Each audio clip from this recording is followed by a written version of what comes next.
Nobody messes with Police Squad. I've always held a soft spot for the Naked Gun films, not just for the laughs, but for the craft.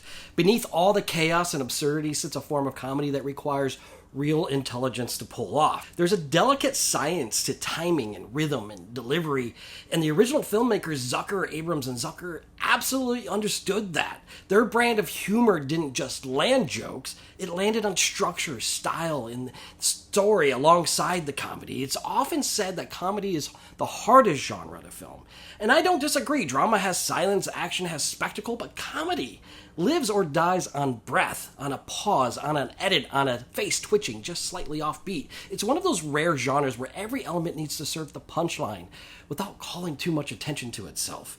The original Naked Gun films did this with a kind of chaotic elegance. And yes, they were ridiculous, but they were calculated in the ridiculousness.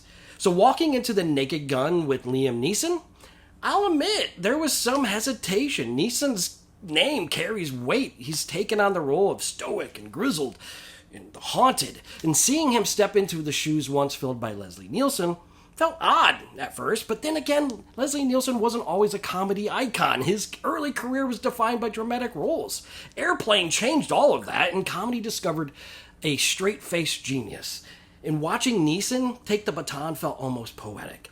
A full circle moment. He doesn't mimic Nielsen. He brings his own gravel, his own straight-laced gravitas, and it works because it doesn't feel like an imitation. It feels like a homage filtered through a different lens. He's stiff, he's strange, and somehow that stiffness bends towards the absurd without ever winking too hard at the camera. Now, is this film a perfect successor to the original? No, but is it worth sitting with and laughing with and appreciating what it attempts? Absolutely. The jokes hit more often than they miss, and for a film of this type, that's a feat in itself. Gags fly by at breakneck speed, and it leans more into the momentum than the original did, which gave its scenes a little more breathing room. The 1988 Naked Gun felt paced like a slow spiral. This new version is more like a bouncy ball in a small room, fast, loud, and unapologetic.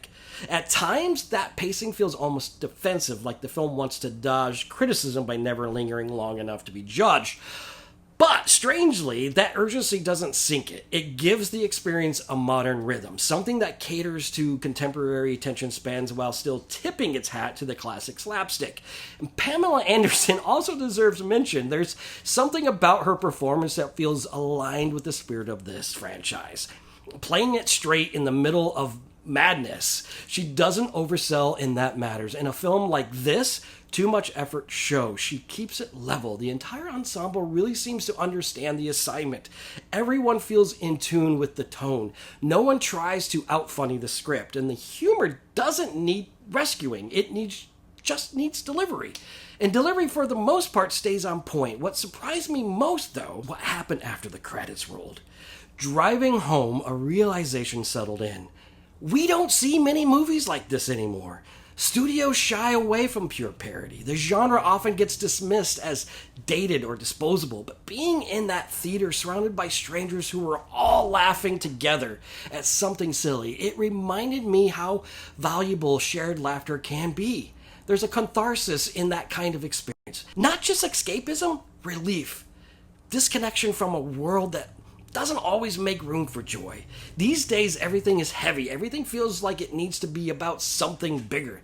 This film doesn't pretend to be important, and that in its own way feels kind of vital. And if you're new to the Naked Gun universe, this entry might serve as a gateway. It plays like a sample, flavors from the past mixed with modern garnish. Watching this may even spark curiosity to revisit the originals, which still hold up in their own awkward, hilarious, lovingly crafted way. No doubt, comparisons will be made, and maybe that's inevitable, but this isn't a carbon copy. It doesn't attempt to be. It stands as a kind of tribute, built from affection, not replication. That alone gives some credibility. There are throwbacks and references peppered throughout, some obvious, some subtle. Whether they click depends on your history with the franchise, but even if you miss the nods, the film stands and functions on its own wavelength. At a time when content feels either too safe or too self-serious, a movie like this feels rebellious in its simplicity. No world-ending stakes, no philosophical overtures, just people tripping over invisible banana peels and delivering deadpan one-liners. There's something refreshing about that. So would I recommend it? If you're someone who appreciates the absurd, if you ever chuckled at a sight gag or found beauty in the dumbest possible pun, then yes, it's worth sitting through. And it doesn't fix the world, it doesn't try to, but for 90 minutes, it might just fix your mood. And that counts. I appreciate you going on this film journey with me. As always, be real. As you served 20 years for man's laughter. You mean manslaughter? Must have been quite the joke.